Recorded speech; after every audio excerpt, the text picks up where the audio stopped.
Perfect. Good afternoon, everybody, and good morning, good evening if you are in other parts of the world. I'm Shivani. I am a coach, and I'm here today as part of Coaching Journeys.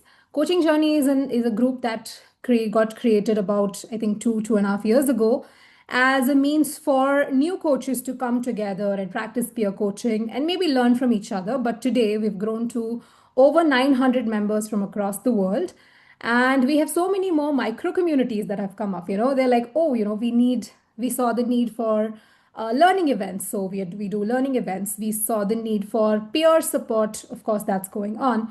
We also have mentors who observe these peer sessions to give feedback to them. We had a coaching project that went underway, so it also today has PCCs, MCCs, and micro communities that support each other through the coaching journey from the beginning to the growth of it. So that's a little bit about coaching journeys for those of you who are new here, because I do see some new faces. And quickly, a brief introduction about Krishna, though I feel that some of you know him here. He's the founder of Srimat Yoga and the Foundation for Indic Wisdom. He's a teacher, he's an author, he's an entrepreneur, and he's a coach. Now, he's recently earned his ACC, but he's been a coach for decades, because Indic Wisdom does have the concept of coaching much before, say, ICF formalized it. And that is something Krishna will speak more about today. He has 25 plus years of experience in this space, and is lives this living tradition, like likes to call it. And he also is on a mission, to bring Indic wisdom to more people, to bring it in the fields like coaching, leadership, as well as, integrate it and make it simple. And I think that's what brought me to him in the first place when I started, learning from him, that it's simple. The examples that he gives is not complex at all. So I hope you all enjoy the journey today that he's going to take us on. And it's going to be a journey because it's going to be an unfolding method, like he said, even in his messages. So I encourage all of you to interact. And over to you, Krishna. Welcome on board. Namaskara to everyone. Yeah. Because in our ancient text Rudram, clearly it is mentioned that the one who is in the center stage is Shiva, and who is not there also is Shiva. That means everyone is that. So that is very important for us to acknowledge, because our knowledge always tries to unify, and it helps us to have a happy space where we are comfortable with diversity, yet we know that the strands come from the same place. So namaskara to each and every one of you. And there are two methods in sharing knowledge, yet it is not limited to two. Just for sake, I am just sharing. Second, if any of you are using any AI tool and all that to take notes, first switch that off. It may prevent you from listening. Okay. Because the entire knowledge system traditionally in India has been passed through listening. One listens to the other, and sometimes the one who is listening asks a particular question which the speaker may not know. I'm purposely not using the word teacher and student here. Then that person who is donning the role of a teacher tells the students, let us together go and learn from someone else. So this is the grand vision our Indic system gives, that one need not, cannot have the knowledge of everything. That is why we also appreciate this concept of I don't know in coaching leadership.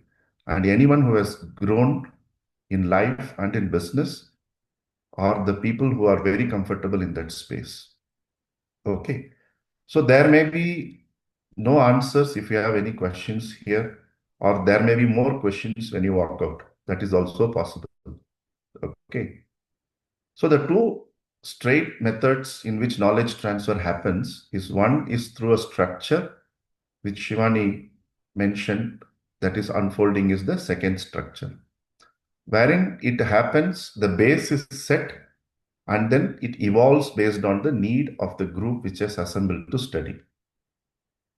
Okay, so we are going to try to set up a base so that you have a premise to ask what you feel you need to ask. Okay, there is no hierarchy here. We are all seekers. Decorum is there, so we raise hand. Maybe Shivani would moderate and call people in. That's the only thing. If you don't want to ask also, it is fine. It's okay. There's no pressure. But only request is, if you are using a tool, you type in the tool to take notes, switch off all the AI stuff for now. Second is, don't be in a hurry to write a post or a blog after the session. That information sharing, not necessary till you internalize. You feel that I have internalized this. When you will internalize is when you face at least 3, 4 challenges in life.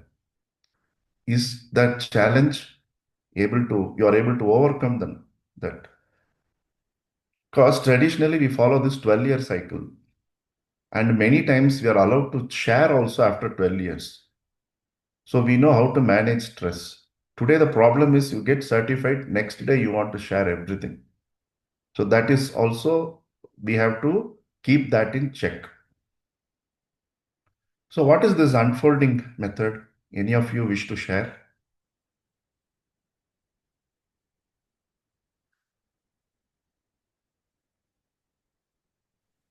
Yeah, Urmila? In my understanding, the speaker and the audience goes with the flow. So the whole it's a conversation and it takes a course on its own and unfolds the topic of discussion, Okay, just like a flowing river. good, good. Revealed to you from divine source. That also is another very deep meaning for someone is telling this meeting is being transcribed. How can I give not okay? I'll take care of it. Yeah. Okay.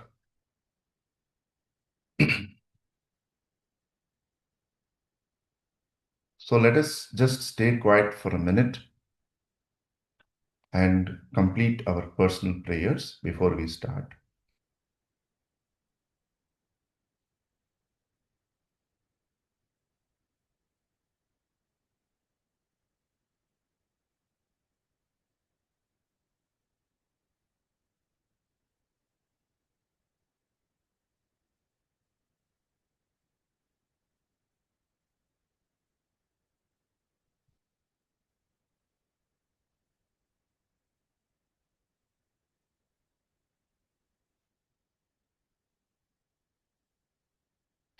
Whenever you complete, you can open your eyes with a few blinks.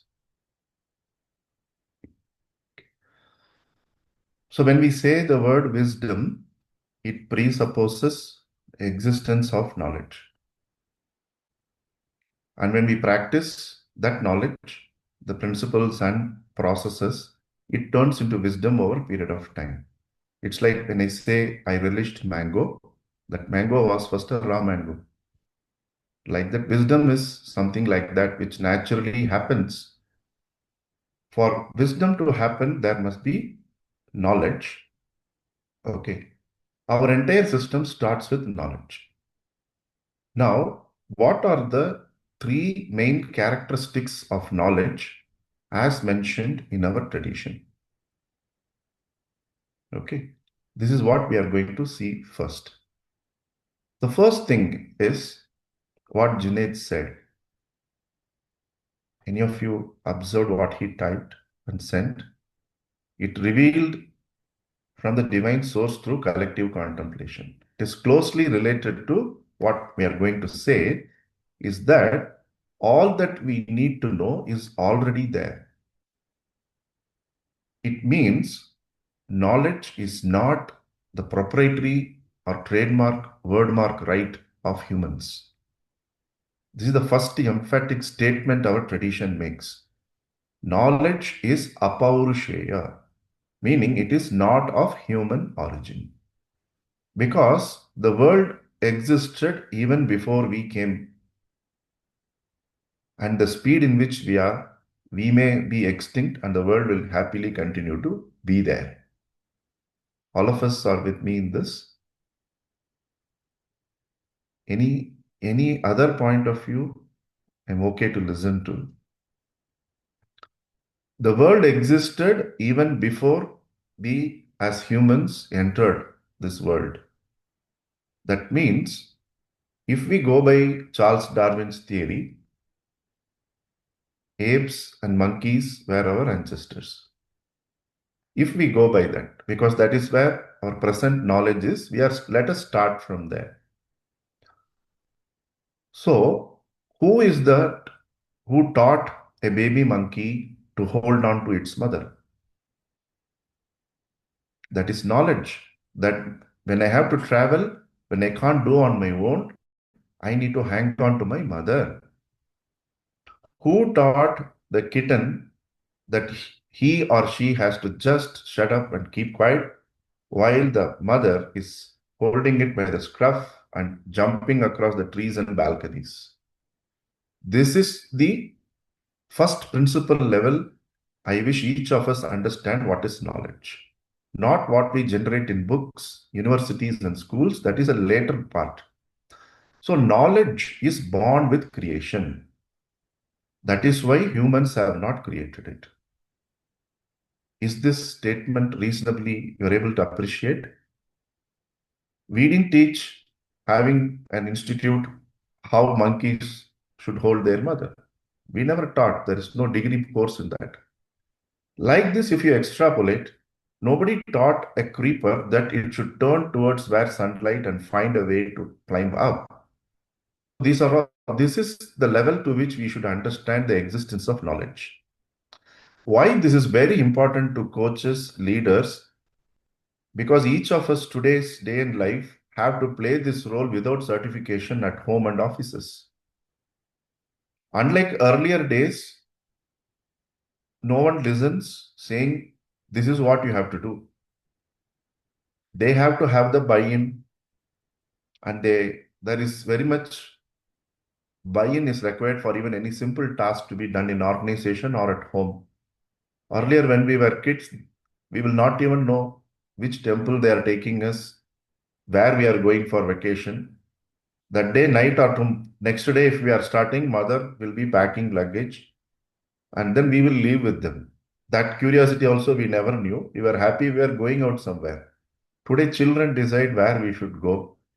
Nothing right or wrong. That is not the case. The idea is the world has reached a stage where a human being is being with another human being. Hierarchies have to collapse and they are rightfully collapsing. Okay. So this coachness becomes very crucial, and leadership also becomes very crucial because I keep telling if I need to buy any technology device or decide on which software, I generally approach the present generation. They may know how much this particular gadget will be there in the market, which software I have to buy. It means nothing. They are specialists, so we allow them to lead in that decisions. So today, knowingly or unknowingly, each of us have to play the role of a coach or leader, whether we have realized it, acknowledged it or not. That is the reason we need to understand the first principles of what is knowledge. And it has three attributes. The first attribute is we didn't create it. How this will help in a coaching or leadership situation is when we enable that space, knowledge will flow. Many of you are accomplished coaches and leaders here. You clearly understand that all we need to do is not even sometimes question the space and the enablement of the knowledge to come of how to deal with the situation is arriving out from within the person who is having that question. This also is a simplest way to understand whatever we need is there. Okay. So our tradition tells knowledge is apaurusheya. That means it is not of human origin. Second, I remember when I was doing my management degree, we were taken to Dabur in an industrial visit. One of the family members interacted with us, the founding family, the Burmans. So one exercise they said is he showed a pen like this. We were seated in the canteen. Is it what you use this for? All of us told writing. He said, that's obvious. Beyond that, and we brainstormed and came up to close to 100 different ways of using this. He just said, what is this used for? That means there are innumerable ways in which knowledge can reach us. So the second attribute which our tradition tells is knowledge is ananta. There is no end. See, these are all characteristics of knowledge. Anta means end. Ananta means the one without an end. Countless, infinite ways of doing things. Correct? Like we can't count the rays of sun. Infinite. Moment you can't say. When after marriage, I realized there are infinite colors within blue. Krishna blue, Rama blue, sea blue, this blue, that blue. I told, this is amazing. So in the external world, Divine Mother's Prakriti, everything is innumerable and infinite. Correct? I keep joking, for us, orange is a fruit. Till I got married, then I realized orange is also a color. I'm just saying, innumerable ways of looking at things. What is fruit to us is color to somebody also. The reason we have to understand these first principles is this we have to apply in wherever we are. First is we should be clear knowledge is not of human origin. That takes a lot of stress out in we trying to do something. Second, we have to understand there are innumerable ways knowledge will open up. We have to be open. That is ananta, infinite. The third attribute is anadi, meaning the one without a start. And this is precisely the reason in a good coaching conversation, why questions are avoided. It's like peeling the onion. It goes on and on in the backward direction. We seldom can find the source of even a dukkha or sukha, a pain in the body or pleasure we are experiencing just by decoding this life. Are you getting the point? The reason is our civilization believes in multiple lives. So the knowledge which is available to you, we can definitely not sure that we acquired it now. When we acquired, we don't know. Second, if you are facing a problem, when that problem started, we don't know. Okay. So this is the third characteristics is the knowledge. You cannot find when this started exactly. At which moment you understood something clearly. So these are the three characteristics. Is this way of okay? Is this way of understanding? So whenever we have knowledge, with which knowledge is power, the entire world runs by knowledge. This knowledge has three characteristics. The first is apaurushaya, it is not of human origin. Second, it is limitless, ananta, infinite. Third is the one without a beginning, anadi. These three characteristics are there. Now, I have used this word knowledge for many times. How many times I have said? This in Indic wisdom is called as Veda. So, Veda and our tradition predates organized religions. We were a civilization which always figured out how to live better and better together in harmony. Like a garden is always better than monoculture, right? Garden has variety. And we are a country and civilized, more than a country, we are a civilization. Because what is Iran today is Kaikeya Desha. That is where Kaikeyi, the one who sent Rama to banish to forest which is in Sri Lanka, was born there. And she was a great warrior. She was a charioteer to Dasharatha, the king, Rama's father. So those days, if you say India, it is there somewhere else. And the Mahabharata happened. The key is Shakuni and Kandhari.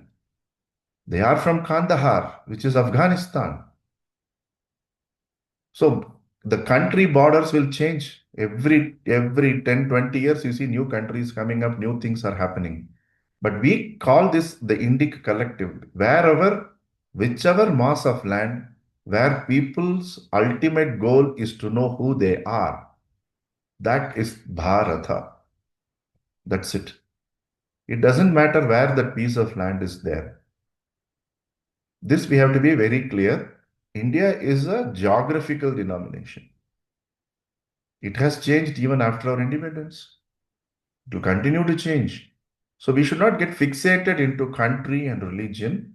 Veda helps us to rise above country and religion and think two important aspects. One is Vasudhaiva Kudumbakam. The world is my family. The second it tells us Loka Samasta Sukhino Bhavantu. Loka means the field of experience. In English, we have the word locus and local. Google has local guides, no? Like that. That has come from the Samskrita word loka. Loka means field of experience. So it says Loka Samasta Sukhino Bhavantu means whoever is living with me in this field of experience, animate, inanimate, everybody let them be in Sukha. So these two, if any citizen of the world buys in, they are with us. That's it. Others are also with us because in time they will realize. In family, do we not have difference of opinion? Within friends, don't we have difference of opinion? Leave that within ourselves, don't we have dharma sankatas and kurukshetras happening? So we will not abandon anybody. They will come on board because this is world. So that aspect, if you understand, Veda is the repository of knowledge and wisdom given for the world to become better and better. So this word, English word knowledge, in Samskrita we call it Veda. And Veda comes from the root vid. Vid means to know. That is why enquiry is part of any system in India. If you ask a question, if the teacher is from trained in the living tradition, they will be happy instead of being upset. You're not questioning authority, you're questioning for clarity. You are not questioning to test the teacher's knowledge, but to dispel the ignorance together. See, our approach is like that because the root itself is we want to know. It is a curiosity which will help us to evolve from where we are and move towards our goal. Okay. So this is the background. And from here we are getting into the 18 Vidyasthanas, which we have said in the creative. Till now it's fine. Okay. Now, how many of you are engineers here? Okay. So Shivani engineered this talk also. Now I understand. Yeah. So in the first year, what you do in engineering, generally, Aruna, first time interacting with you. You raised your hands. First year we do general maths, maths one, maths two, and general subjects, English and probably engineering drawing. Because I'm a metallurgical engineer, I'm talking about the subjects which I studied. Yeah, Like we've set the foundation for the future courses. fantastic. Parul? Yeah, it's the same thing, setting the foundations, like going through every subject, and the next year they divide into, like I took computer science, so related to that subject. Amazing. Yeah. If each of us here, just a second.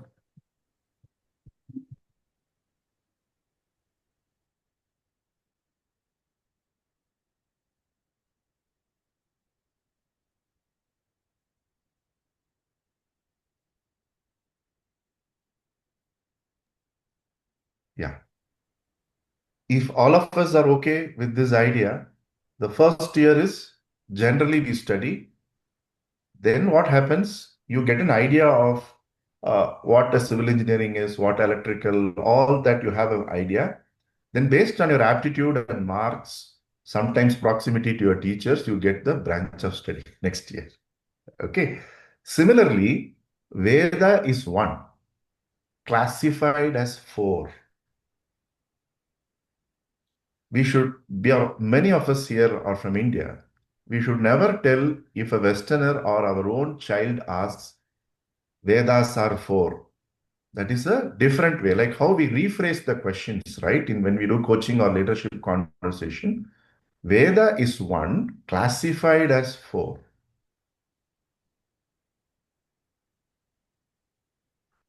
Okay. Now, these four are the first four in the 18. Please write down the 8. That's why I said writing is very good.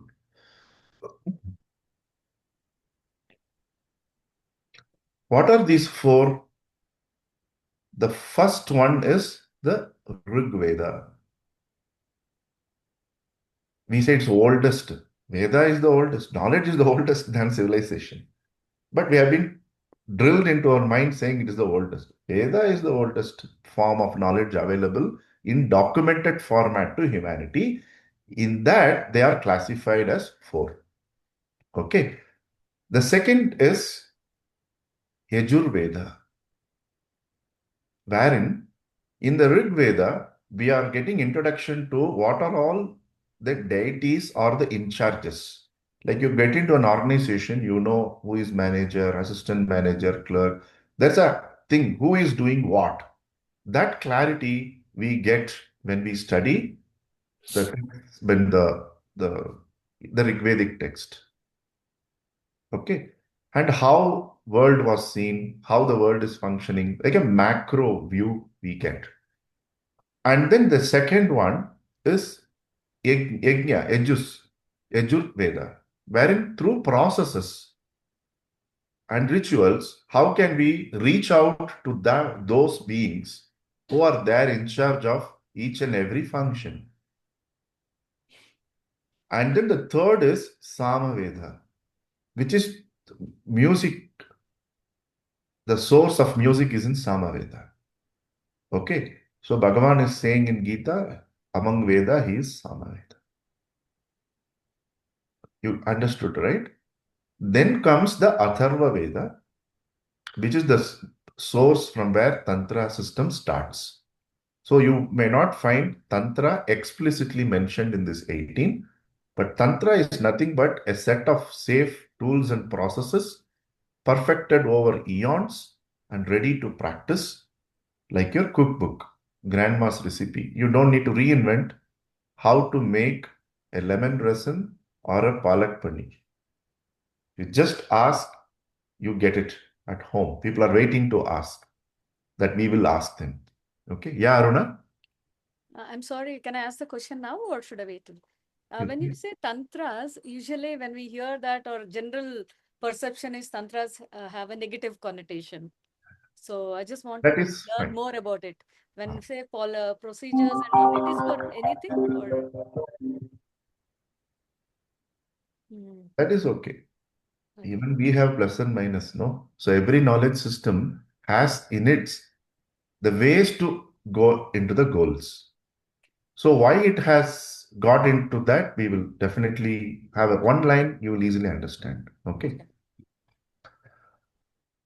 So what basically the Tantra texts tell us is how to harness the senses to supercharge and understand the mind and transcend it. Simple.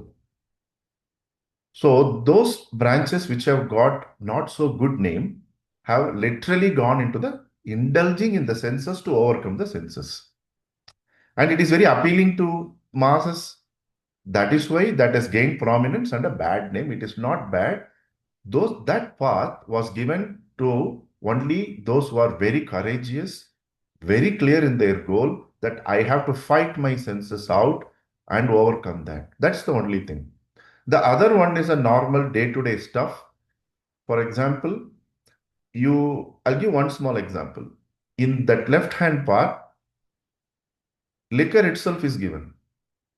But in the right-hand path, honey and ginger, they are all used instead of liquor and meat. Very simple. The idea is any tool or any item is used not for that sake, but to transcend it and to understand a higher goal. Correct? How much or great a conversation we may have with a client or somebody at home is just a means to reach the goal. Life is not over after a conversation, right?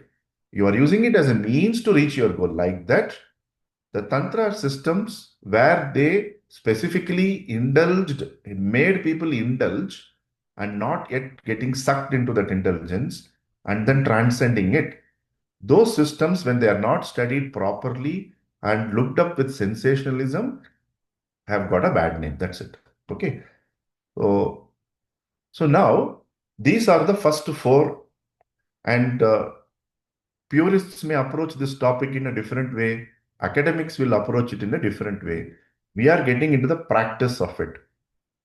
Okay. The entire text, the purity, today ChatGPT also can download, give you a printout. We are not looking at just the lines which are printed. We are going behind why these classifications happen.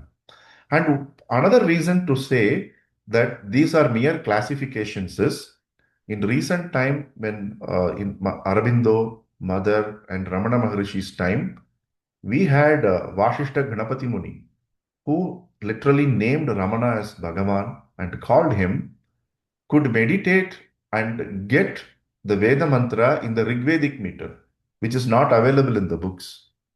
That means, again, go back, whatever we need is already there. So just because in a textbook a particular meter is there, a particular item is handled, it was for classification, it is not cast in stone. And you and I, if we sit with intent and want solutions for the world, it may dawn, we don't know, right? We are all comfortable with I don't know, right? That is the open mind we should have. So the first 18 May, 4 are this. Is it fine?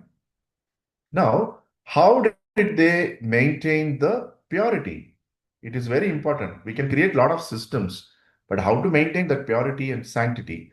Like we have the core values and the coaching competencies. In any time of doubt, we go back to them. Now, the advent of AI, the core values have gone through a revision as well, correct? This is one very important thing. Now, they had 6 systems. They are called Veda Anga. Anga means the limb. These 4 classifications of Veda, to make them pure and remain pure, it is like an R&D research material. It is there. They had the 6 Angas, the Veda Angas. So the first thing is Siksha, wherein the phonetics, which I was just telling Shivani in the break when we were speaking, suppose if any of you is in the field of teaching people how to communicate, what accent, where to pause, you could do some research on Siksha. You may come up with your own program based on Indic wisdom because it is the phonetics and how to pronounce. And the same word, when you pronounce in a different way, the meaning differs. Where you stop, where you pause.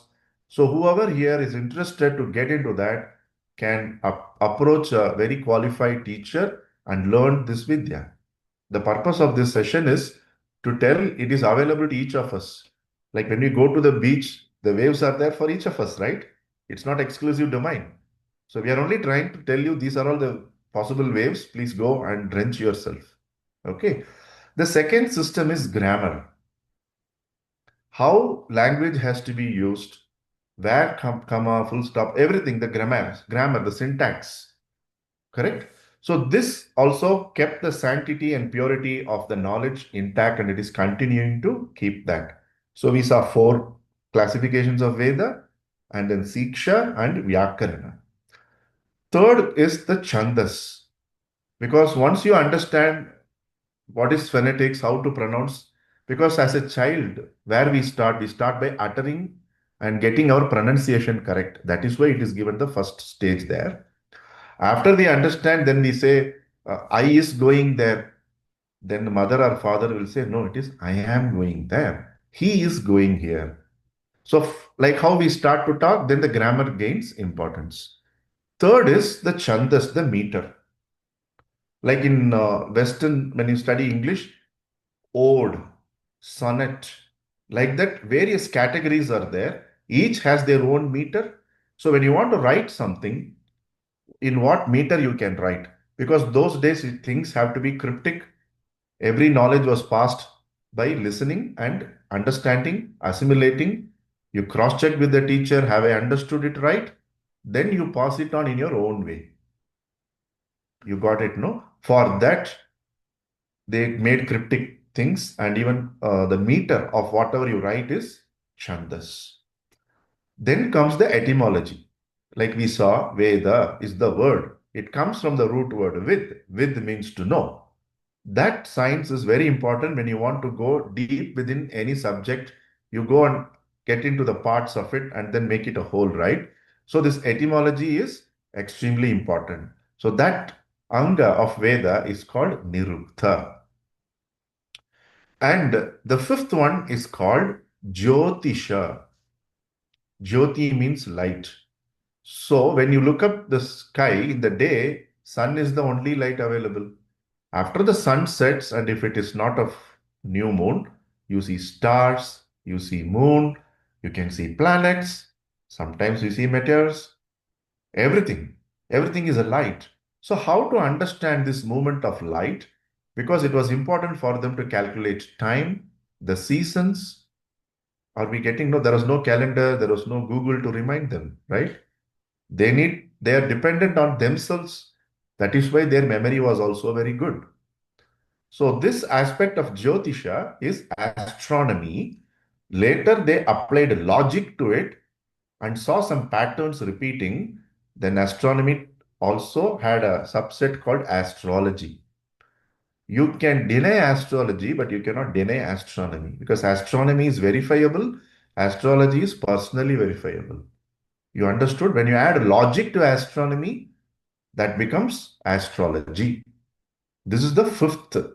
Then what is the sixth one is called Kalpa. Kalpa is the rituals manual. We need a manual wherein whatever is mentioned, how to handle. For example, a team coaching you do differently, group coaching is different, individual coaching is different. Again, individual coaching in corporate is different. So what the coaching institutes are doing today is having a specialized course for all these things. Are we getting the point? So unless we know how to deploy this in a process, in a ritual, like when we had an introduction, we paused for a minute, said our prayers, then got it right.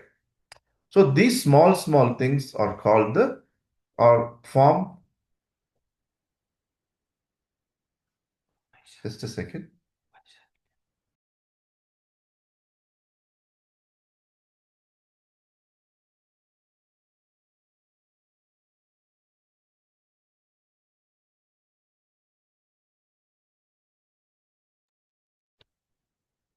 Yeah. So the first four we got it right. Then the six are called Vedangas.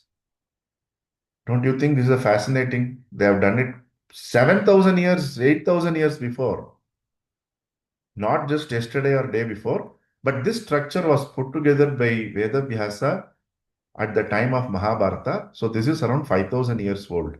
Still 5,000-year old is not a joke, right? It's such a deep work they have done. And mind you, nothing has changed. Thank you. Now comes our favorite area, which is the applications. Where will a common man apply? So the scientist does the lab research and figures out this is multivitamin tablet. This is how you process water. This is how you do. They're all in the formula in a research mode. But unless we apply that knowledge, a commoner will not gain the benefit. The society needs common knowledge, correct? Commoner can understand that knowledge, not a research based knowledge, correct? So even when we speak with someone, if you notice, we use less technical words with people who are new to our subject. Am I right? When two coaches meet, they will say marker 3.5 and all that stuff. But with normal person, they will not bother telling all that. They will say in a language what a normal person can understand. So the application is more important than knowledge itself. This is my humble opinion. You may be a walking library, but nobody will be able to study from you as a library because you don't have any applications to give them. And all the mobile, everything is running by application only, right? Everything is an application today. Without application, what is the use of software? What is the use of the ability to code anything in the world but common man cannot use? So all our mobiles will have minimum 30 to 100 applications, Facebook app, this app, that app, correct? So this application is very important. So what they did is to run a society coherently, they figured out four types of applications are very, very important. Okay. So what is the first is, does anyone here wants to die soon? Unless psychologically disturbed. No one wants that, right? So the first thing is Ayurveda, the science of longevity, not as a vegetable, but as a bubbling personality. Okay. So this emphasizes balance. And one more level, which is originally I didn't think about it. Each of us, because I saw Dr. Sangeeta logged in here. So I'm just telling you, each of us will think and act in a different way based our nature is different. That is called as gunas, sattva, rajas, tamas. Depending on the proportion we have, the food, that everything changes. We are very customized civilization. We are not a batch processed civilization. 42 shirt size is now.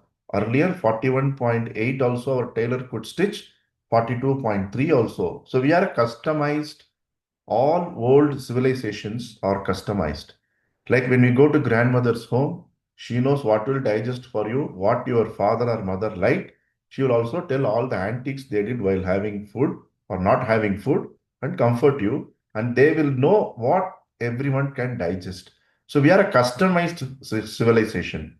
And any civilization which has thrived the onslaught of so-called modernity and anything other than common sense is only because of customization. You cannot homogenize. Okay. Why I'm giving you this prelude is some of us study another subject. I am going to tell you the mostly studied four subjects. There is fifth subject also in that. So you are free to choose electives. No, I am preferring this. I will study this application. So the first application is Ayurveda. Okay, science of longevity. All the medicinal systems you can attribute to, to here because even modern medicine is taking plants. So everything about plants is studied here. An extension of this is Siddha medicine, where even metals are used in extensively. Animal parts are also used very extensively, though it is there in Ayurveda. Okay, this is the first of the Upanga. This is called Upa. Upanga means which is closer. And I will tell you why this is called Upanga. Please remind me also. Then we saw already 4 plus 6, 10. The 11th one is Ayurveda. Then the 12th one is Dhanurveda. Dhanur is actually Dhanus means arch, I mean the archer, no, the bow, basically. You may have everything you need to protect the place where you are. So the warfare, strategy, all that we are talking today belong here. Because protection, the Kshatriya Dharma, Kshatra Dharma we call, no? Protection is important. Creating something is not that difficult nowadays. Protection is important. So the people who were trained to protect the community, the society, everything, they went deep into this warfare, Dhanurveda. Today you see the Kalaripaitu. Okay. That is a marriage between healing and martial arts. It is like you always remember in the time of peace, you prepare for war. In the time of war, you prepare for peace. So all our knowledge systems will help you in both. In time of war, you use Kalaripayattu for defense. In the time of peace, you use it for harmony, synthesizing health. So that is the beauty of our system. And the third one is, what is life without fine arts of singing, music? Correct? So Gandharva Veda. In the name of fine arts, whatever you can figure out, which excites and helps our senses to feel so good about it. All that comes under Gandharva Veda. And the fourth one is Artha Shastra, wherein again strategy, how to run a country, economics, more than anything else, politics, geopolitics. So I am inviting you to think, after Operation Sindoor happened, which is the first country Prime Minister Modi visited? Which are the set of countries? Those set of countries are surrounding Turkey, Cyprus, Damascus. The reason is, it is to show that one is, you can't afford to stand which is incorrect. And whoever is facing that, we will stand with them, because world is our family. So when there was an earthquake, a problem in Turkey, India first reached out with vaccines and all the things. So for us, world is a family. There is no judgment. That is why our system is so beautiful. If you see today, US is saying, I'll give you sanctions. They say, Indians are saying in the negotiating table, we will do what is right for India. We are not bothered by what you think is right and what you should be doing. We will buy from you and we'll buy from Russia. We'll buy from everybody. Are you understanding the point? What is right has to be done. Who gives this? So I invite you to listen to the way in which Jaishankar speaks. Mostly you will understand how they have internalized Arthashastra.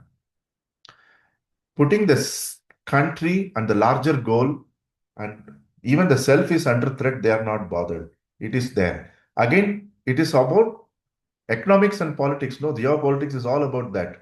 The root is Arthashastra. See how beautifully they have done all these things. Now, coming back to the engineering, people who are interested in dwelling, there is another Vidya called the Stapatya Vidya, from which Vastu Shastra, how the cities have to be planned. This science is also given to us. So some teachers in some Gurukula, depending on the need, either they teach that also, or in one of, suppose, because Ayurveda is a very specialized thing, they will teach this city planning, town planning, because everybody will have to live in a city, town, or do their own home, right? Depending on where they are, this was taught. So how many we have seen? 14? 15. 15? Okay, 14/15. Okay. Any observations on how they have thought through? Let us just, before I get into the next 4. May I? Yeah, As I see it, it's like the Vedas are like the, no, we call the helicopter viewer, the overall thing. From them, the Vedangas like has come, and then okay. further down, it is like how Absolutely. that's what Absolutely. struck me. I mean, So what is that one tip I can give you is Bharatiya Vidya Bhavan has released a book called The Vedas. Okay. That is by the Kanchi Mahaperiyava who lived for 100 years. And behind that book, whatever I'm talking,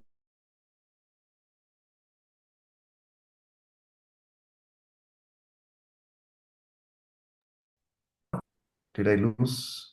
I think Yes, in between lost connection, right? yes, yes. So if at all you need an authentic reference book to understand this, the first book you pick up is The Vedas. If you go to Bharatiya Vidya Bhavan website, it is sold in Amazon everywhere. This book should be there with everyone who wishes to know more about how India sustained for all these years and what is the source of this. Okay. So this is one book. And people are deeply interested.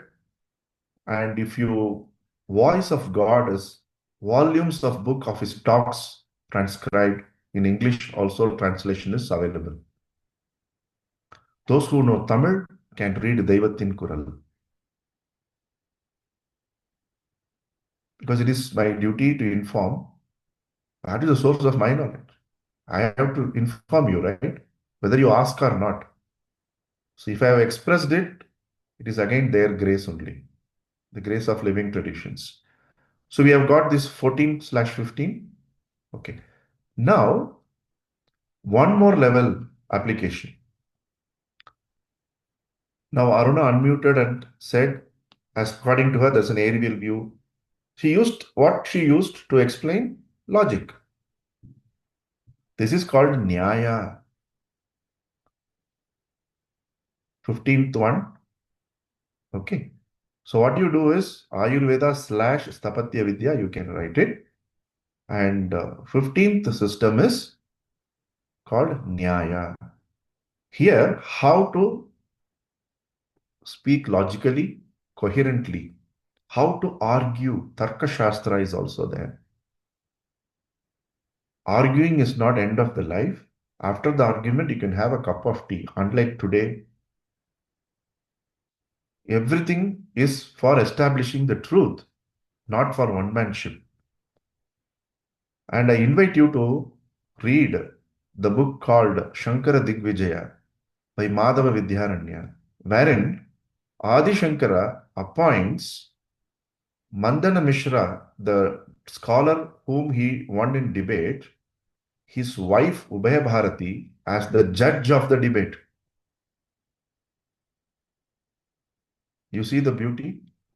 To establish Advaita Vedanta, to establish it, Adi Shankara requested the person with whom he was debating, his wife, to be the mediator. So this is the loftier thing. Fighting with weapons is the last thing they will do. But if they do, it is fight to finish. But this fight is here, no? How much ever calm, collected you are. So this is the depth, Nyaya.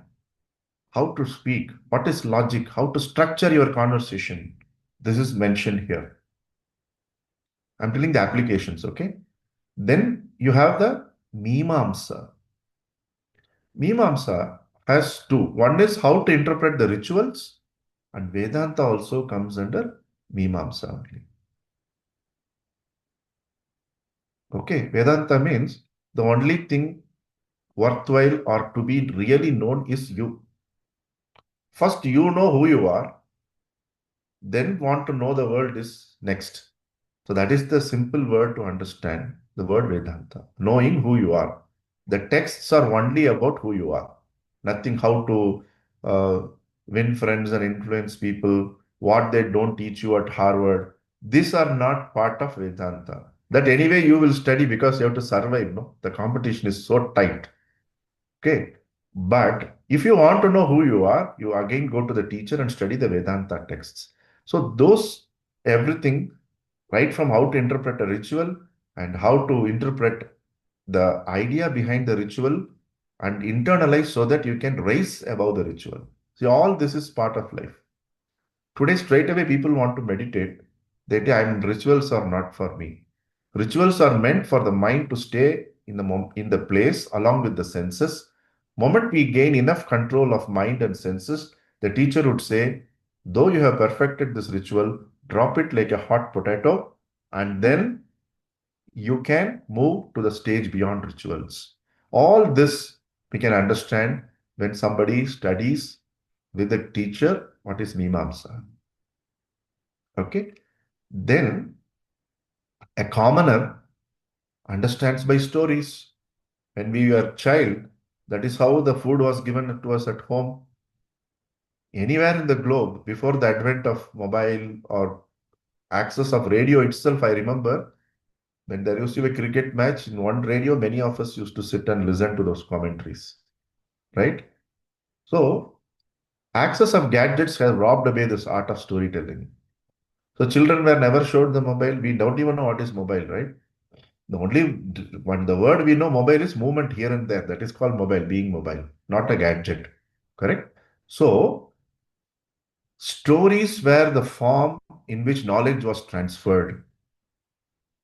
First, the moral of the story was transferred along with the story. Later, when the child grew up, it understood why that story was set in the first place. Like in conversation, we tell even with our friends, right? Cut the flap, directly come towards the point. I have only 5 minutes, right? So when we reach that level, that is different. But when we start, the stories are important. Second, stories tell us which tradition we belong to, from which village we are, which is our deity, how we lived, everything is documented. Today we call family trees, right? We all maintain a family tree also. So the 17th set of texts called Puranas were explaining to us the very difficult concepts, like research concepts mentioned in the Veda, as well as the Vedangas, in the form of stories. In a way we can digest and issue that in action, the knowledge. Okay. Then comes Dharma Shastra. We feel Ramayana, Mahabharata, they are there to teach us Dharma. Okay, its time is exactly 7. And what we are going to do in the rest of the time is listening to you what is Dharma, and then we are going to pick up extracts from 4 5 texts, one line, and implement this knowledge in our day-to-day life. Why we are doing this? We are a society and culture and civilization which has thrived by practice, not only by philosophy. Philosophy is how West thrives, it stops in the intellectual level. In our system, philosophy means what? Darshana means what plus how. It doesn't have an English equivalent. So when you go to a place of worship, when you come back, people ask, did you have darshan? Correct? What is darshan? To see for yourself. I will tell gulab jamun is sweet. But when you go to north, they also keep inside kova today because of Kanti sweets and all of them who have come from north to settle here. When I was a child, the gulab jamun didn't have kova and all inside. Okay. Today we get everything here. You're getting the point. Why I said this point? It's dinner time.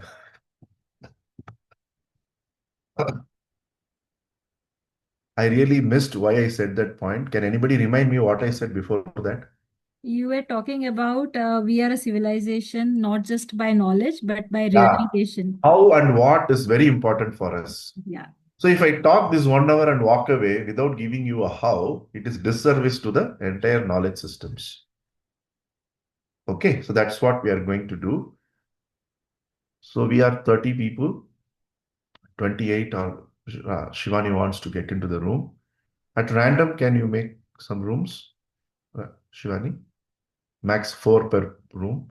So 7 4s are 28. Yes, making them. Just a minute. Yeah. And you have 5 minutes to discuss amongst yourself what is Dharma. So before I open the rooms, if anyone has any questions, anything you want to clarify, 30 seconds for that. Yes, Aruna, go ahead. Uh, just got a very nice view of all these 80 Vidyasthanas, Krishna. Hmm. My question is, see, we also have Bhagavad Gita, right? And it is supposed to be the Sharansha of all Vedas. So how do we see it in this context of these 18 texts? It will come in Dharma Shastra, no? Dharma Anything from Shastra. Ramayana, Mahabharata. Okay. See, the thing is, why our civilization thrived is one is revelations, which are Veda. Bhagavad Gita, like texts, are called the Smriti. What is Smriti? The texts which are applicable at the time we live. So Bhagavad Gita as a Smriti was given in this Yuga 5000 years before because our ancients were clear we will not have the time or the intellectual wherewithal to directly understand Upanishads. Yes. So Manu Smriti, Yajnavalkya Smriti, Parashara Smriti, Bhagavad Gita is also coming under the Smriti texts, wherein this knowledge in the research lab is given to us in the form which we can apply now. Yeah, Vijay, Quick question, where will Natya Shastra fall? Gandharva Veda. Anything in fine arts there. Vijay. Yeah, thank you. Thank you for Aruna's question. I was just curious that Bhagavad Gita is also called the fifth Veda or the Upanishad of the Upanishad because it transcends the essence of the Vedic philosophy. What's your thought about that? There is no ism in India. Ism is a West forced concept. Is Ism is something which has a beginning and end and which is unreal. Okay. So this is a Western agenda. When I told everything is anadi, we have no beginning and end.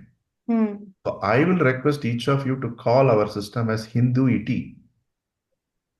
Christianity, you call it no. No, did I use But any? ism, you use the word ism.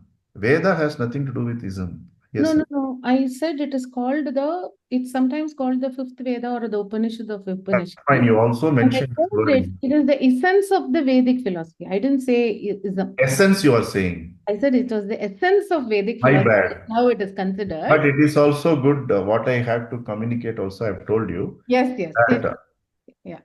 the essence is having a source.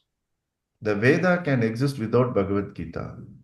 But Bhagavad Gita's existence is dependent on the Veda. That is why we have to always see without which something can exist. Yes. Like Rama didn't study Bhagavad Gita, or people who lived in that era. People who lived till the day zero of Mahabharata also don't know Bhagavad Gita. Correct? But life was still lived. So that is how they differentiate that this text is from this time onwards. Those texts were brought under Smriti. Okay. Got it. Sorry for misunderstanding your question. No, not a problem. Yeah. Okay, we'll now open the breakouts. There are a few people who dropped out, so we'll still have 3 to 4 people in every room. And I hope you know what you are discussing. So we'll see you in a few minutes.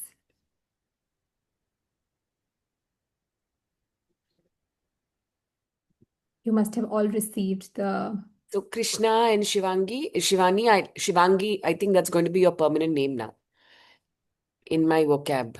I will drop out because I'm in no condition to speak, as you can hear, and I'm also in no condition to come on camera. It was amazing, Krishna, listening to you. I will now drop out. Okay? Bye. Thank you for joining, Sridevi. Had some nice insights to share, so it went well. Yeah, we completed our sharing and we thought we'll head back to the room. So Krishna, I cheated. I'm using the same notebook in which I had done Indic wisdom. So I shared the definition of dharma with Kritika, and I took their permission. I said, "Can I cheat?" They said yes. This is called modern day cheat sheet. Sorry, can't come on camera. I'm outside. And, Yeah. But yeah. So that knowledge existed in that room, no? So it Yes. based on what Krishna just shared. Yeah, cheat or teach, right? Whichever you see. So I was telling, we used to use the word ready reckoner. Today they're using it as a cheat sheet or something, which can immediately make people excited about it. But nobody wants to cheat anybody, but that word immediately pumps people up. So everyone's back. Okay. Yeah. So the floor is open for 3-4 minutes. Whoever wants to, please raise your hand. And whoever starts first will nominate the other person.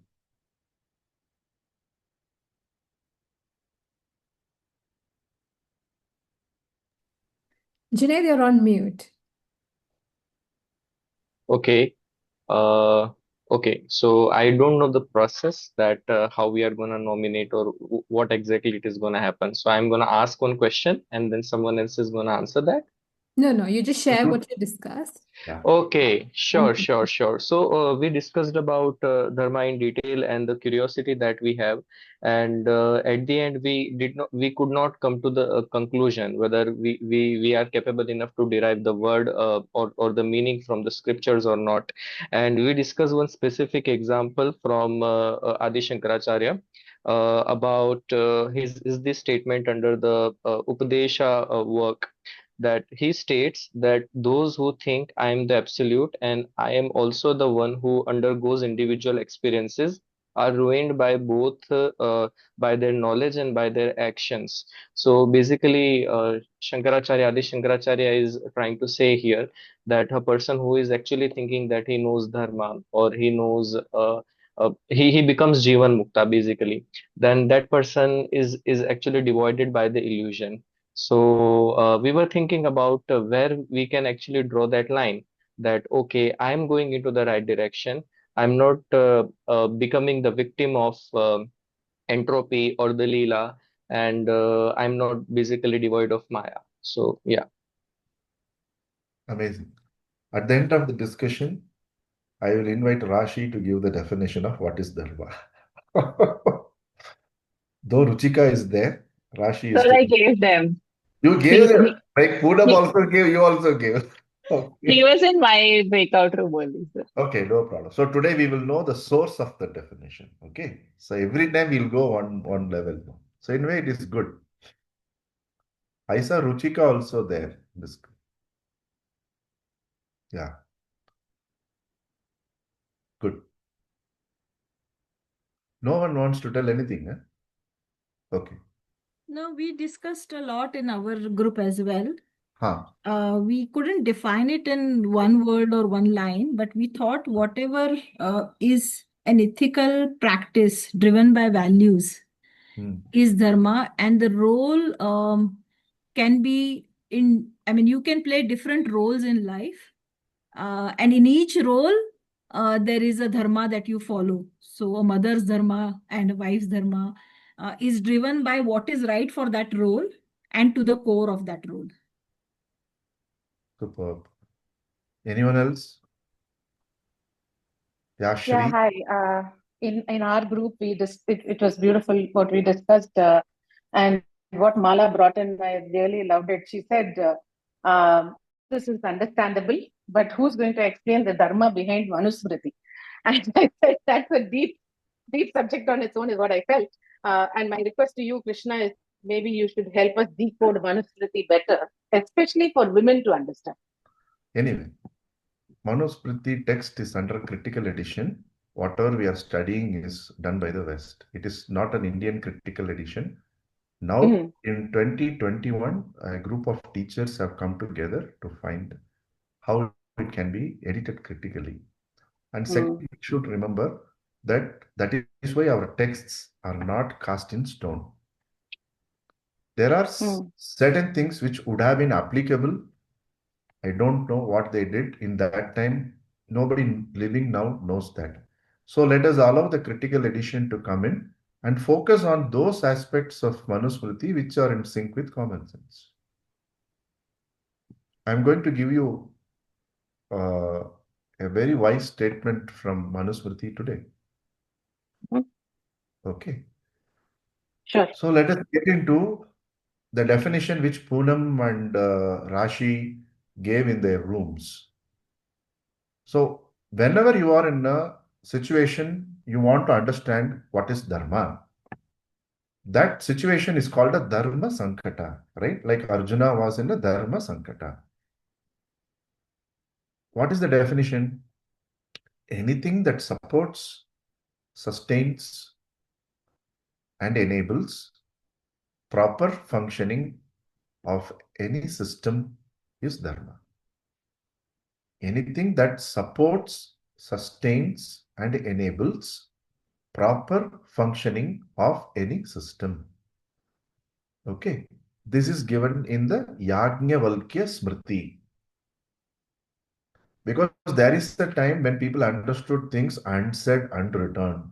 Slowly, the writing has to happen. Okay, so when you are in a situation, even whether to slap somebody or not, just implement this. By slapping this fellow, am I able to reset whether the system will become, you will support the system, you sustain and enable proper functioning of the system, you ground that person. That's it.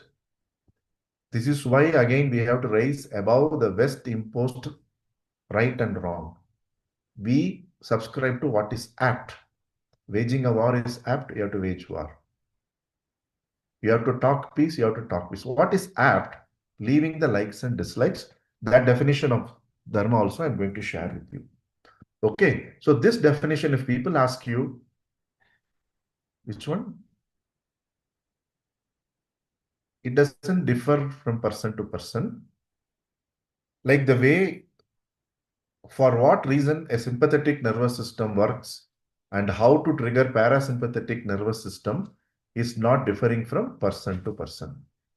So what you do, you take recourse to neuroscience and understand how this works. Then you understand that whether you are an American or an Indian, this works in the same way.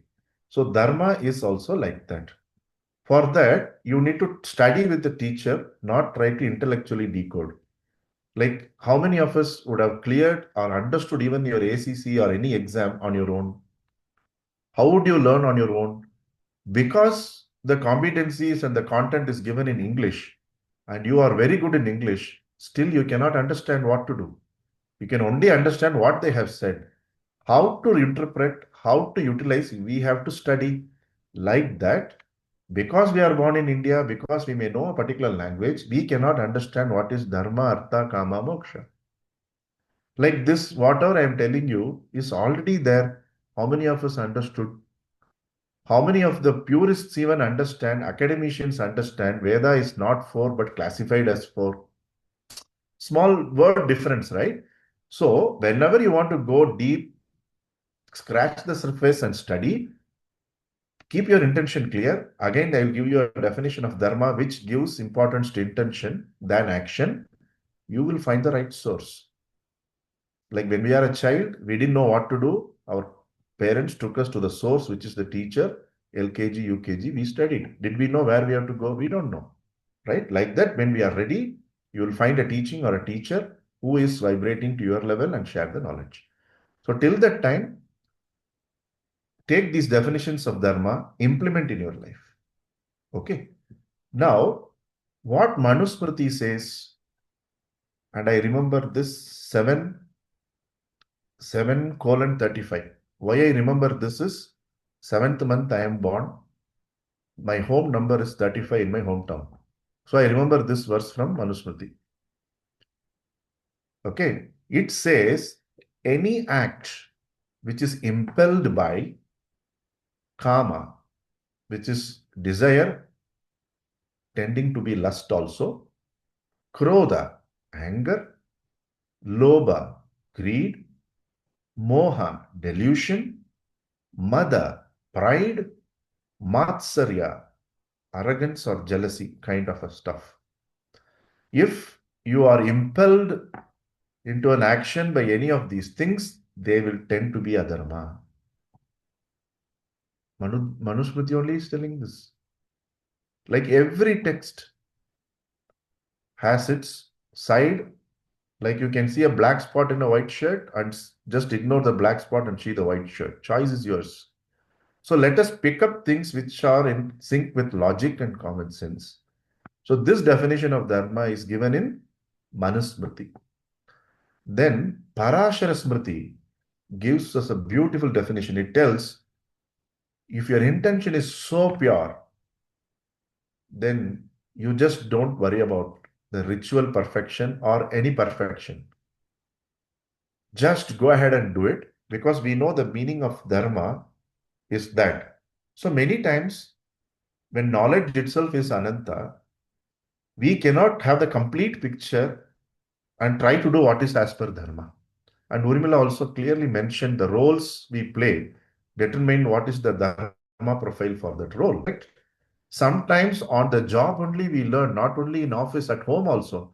On the job when you are a parent, on the job when you are a sibling, on the job of taking care of elderly parents, you learn a lot. Everything cannot be taught by textbooks.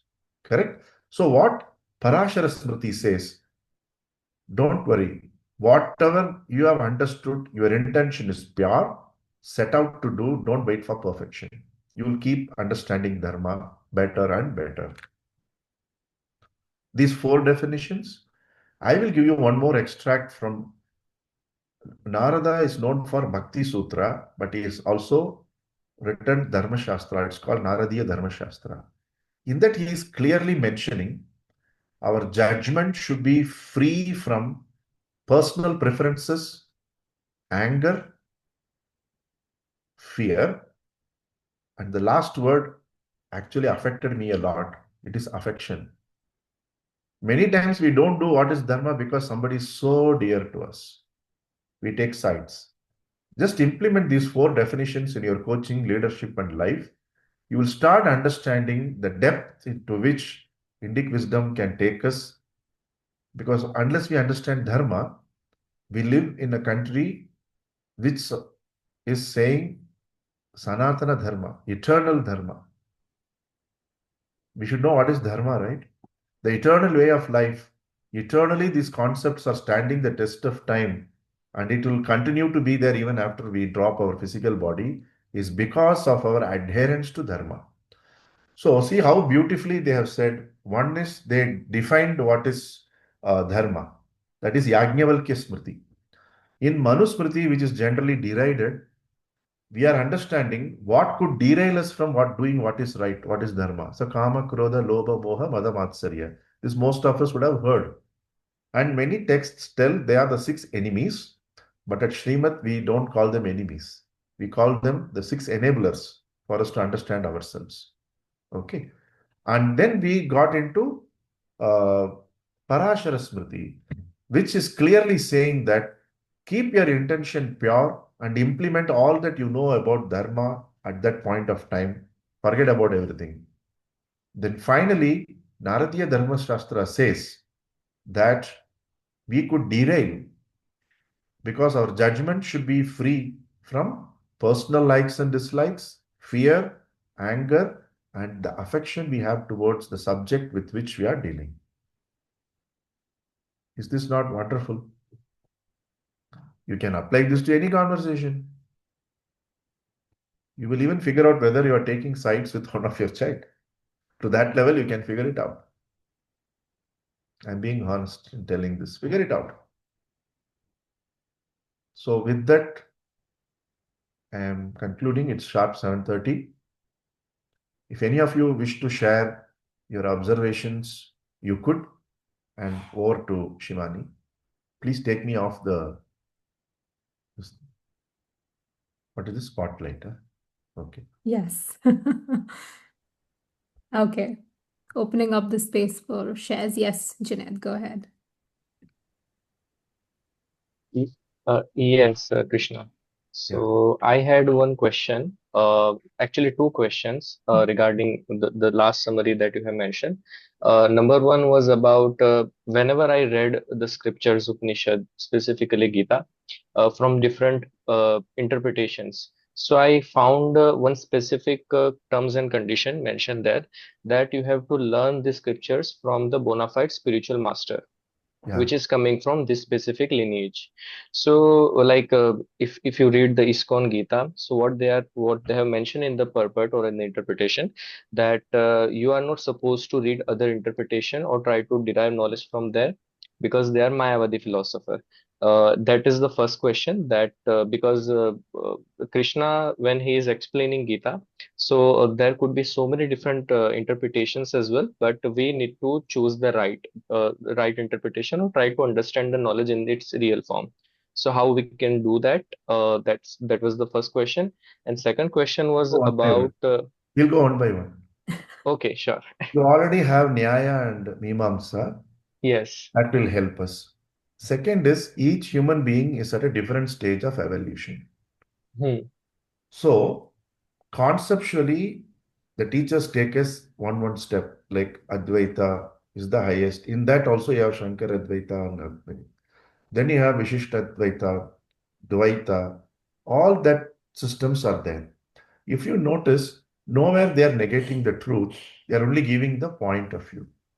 Hmm. Comes the moments where bhakti became very important. Because of that, even as a country, we are surviving today. Okay, what they did is, if you approach that there is only one Godhead and then attribute everything there, they found for themselves that their internalization is okay. But when the same things degenerate into cult, there's a difference between culture and cult. In culture, the idea of dialogue is encouraged. In cult, it is my way or highway. That's a simple difference. Because agriculture relates to in culture, right? But cult is different. You got it, Hmm. no? So any system which is trying to say that, we say, okay, you are free to do that. We accept you. You have your point of view, we can have your point of view. And we again go back to what the system. So we have 6 darshanas, starting from Nyaya, Vaisheshika, Sankhya, Yoga, Purva Mimamsa, Uttara Mimamsa. I didn't go into the details of all that. So using this, we understand. Second, in Hmm. India, most of us would be belonging to one line of teachers. Hmm. Then we have to start from where we are, and we have a freedom to understand other systems and move also. It is free movement. Okay. Like today you study civil engineering and crack IIM and go there, right? Hmm. Like that, there is a free, nobody can stop you as long as we are not harming yourself or the society. That's a free movement there. So people Hmm. take any concept in the level where they are. Hmm. So we should not become exclusive. That is not the way we are working, but yet we should not exclude them from the mainstream. Hmm. Hmm. Hmm. Okay. So that is the Okay. way we can say. That comes to my second question. I think so. You have covered the 50% part of it already while answering the first question. But I want to specifically ask for the verse in Srimad Bhagavad Gita in Adhyaya 18. There is a 67th verse, in which Krishna basically is saying that a person who is envious to me, or who is not devoted to me, or who is not listening, then don't share this instruction with them. And so I wanted to ask about because when I went through its interpretation and some of the verses prefixed to it, and after those verses, then what actually you have mentioned about that inclusion and how we can go through different streams. That is something which I found a bit limited.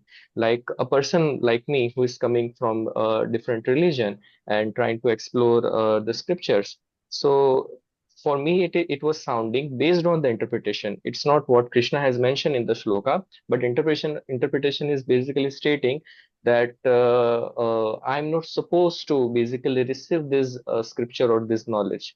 So what are your views on it, and how we can So actually whatever basically dispel system that you are ignorance? following never Hmm. existed at that time. 5,000 plus years before it was not existing. Hmm.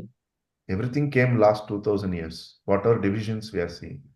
In Yes. Adi Shankara's time, there were more than 80, 90 systems which were existing. He debated everybody.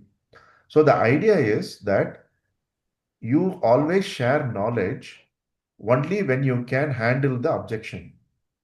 Hmm. If you are have come already the 18th chapter is the executive. This is a summary of the entire 18th. What you can call it as a executive summary. Second chapter means it's a summary. The full 18th chapter is telling you everything what is covered, right? Hmm. Without you internalizing, if you start discussing, it will end up only as an intellectual debate. You have to first internalize it, and then if need be, you have to talk. Are you authorized to talk? For example, if many of us finish the coach education, 60 hours, are we authorized to start coaching others? He said, take 100 hours of coaching education, apply for a test, Once you come out, still you coach with your mentor or a supervisor. Am I right? Right. That the way we understand this. Because Veda is universal. It is for an insect as equal to a plant and us. Hmm. Okay. So we have to see that in that light, that without internalizing and in implementing in life, if we discuss only in the intellectual level, anyone with a better intellectual prowess and way of words can even nullify all that you have internalized from the 17 chapters until that time. That is why we wait in the tradition to even debate or share. Today's debates are based on intellectual understanding. Earlier day debates were based on internalization of the intellectual knowledge. That is the big difference. Hmm. Making sense. Thank you for Yeah. the answer. Yeah, that is why when Paul Brunton came from the West, when he asked a question to Acharya, 100-year-old Acharya, I gave his reference book, he said, the one who is qualified to teach you is not me. Go to Ramana, who is in Arunachala. You understood, no? Because Ramana gone beyond all the norms of this. The Acharya at that time was supposed to share with only with some people, but his quest was so real, he sent to the direct teacher. That is a living example. Thanks, Junaid, for bringing that up. Yeah, Urmila? Can I share something that came to my mind? Was my interpretation of that was that you can only coach somebody who is ready to be coached. So if the person is not ready and internalizing the whole thing, like you're saying, Krishna sir, then probably, this is not something that he can even fully receive. That's what it meant in my mind. So, when we coach, also we ask, right? I mean, I'm really looking for this conversation. And in the corporate space, many times we ask even that, is it that your organization is sending you for coaching, or you are looking for any, conversation? Because that's the key, how ready the person is. That's my 2 cents on it. Thank you. Thank you, Urmila, for that. Okay, we've gone 9 minutes past our time. So some of you have left. If some of you want to leave for other engagements, please feel free to do that as well. Thank you so much for showing up. And if you still have questions, and if Krishna has time, we can stay back for a couple more minutes and answer We can questions. take that.